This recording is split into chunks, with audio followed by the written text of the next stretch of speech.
Ah, the poetic connections of film editing.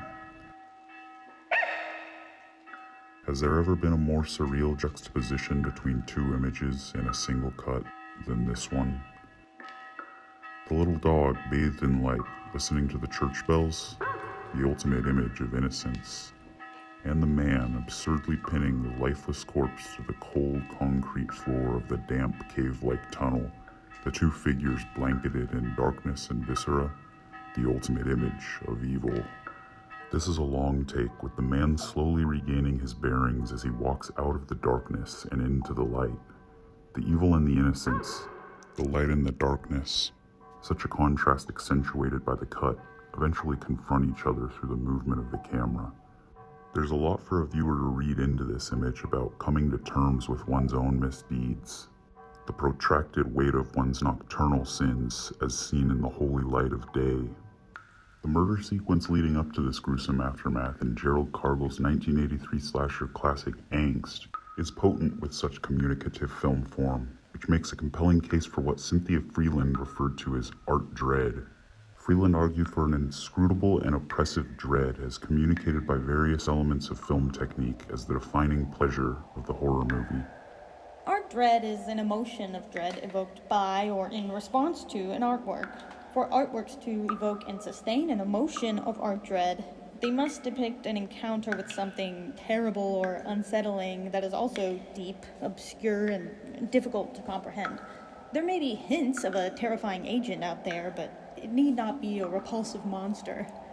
This opposes Noel Carroll's dominant theory of art horror, which connects the pleasures of horror more to the slow narrative disclosure of a clearly defined monster.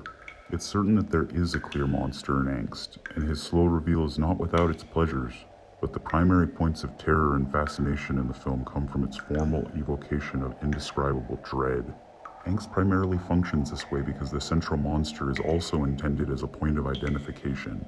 The viewer is thrust into the head of the killer by the film form, prompting the underlying horror to come from the chaotic and nightmarish way he experiences the world.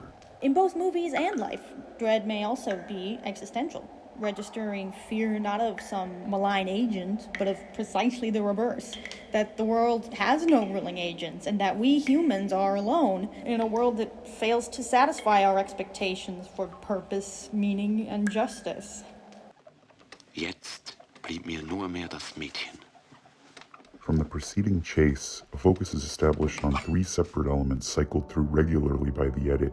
Shots understandably alternate between the killer himself and his victim, but at the same time, shots of the dog witness become progressively important as the scene runs.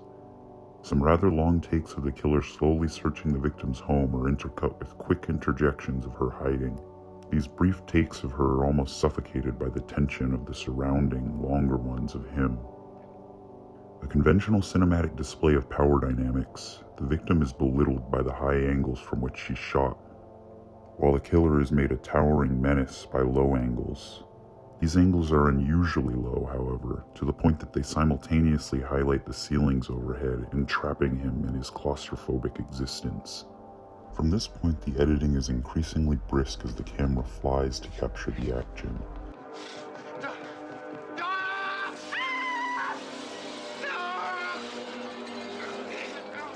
The frantic energy that this creates makes the terror in the killer's scream as understandable as that of the victim.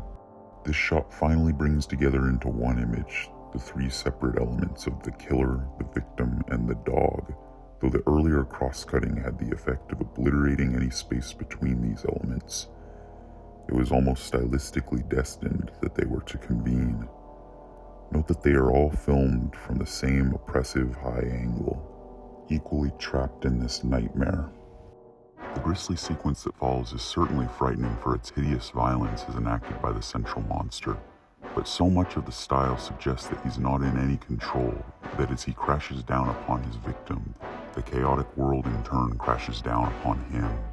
The frantic camera explodes with tense motion as it continues to pin all figures together against the ground. The cutting is jumpy and rapid fire. He might be slashing her, but the edit slashes all relentlessly. High angles suspend the crippling weight of concrete over the killer's head. The framing is so extreme that it can be hard to tell who's the one on the ground.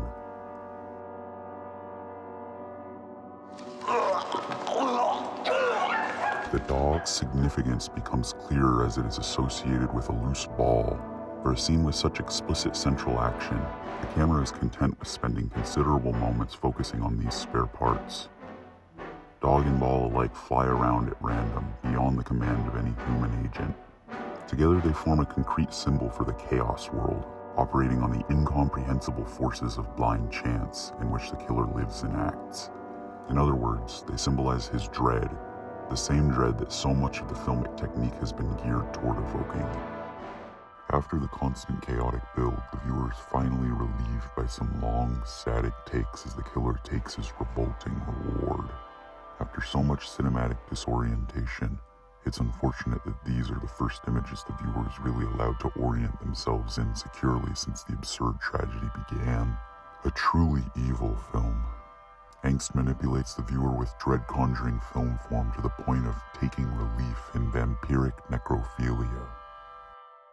I want to suggest that movies and other fictions that inspire our dread are enjoyable because by offering imaginative and plausible encounters with evil and cosmic amorality, they help us ponder and respond emotionally to natural and deep worries about the nature of the world. There are no guarantees that the world is not a dreadful place. This brings us back to the gaze of the dog in the aftermath. What could the dog think of what it sees? Somehow, the scene is scarier and more aesthetically pleasurable when reflected on through this penetrating but impenetrable gaze.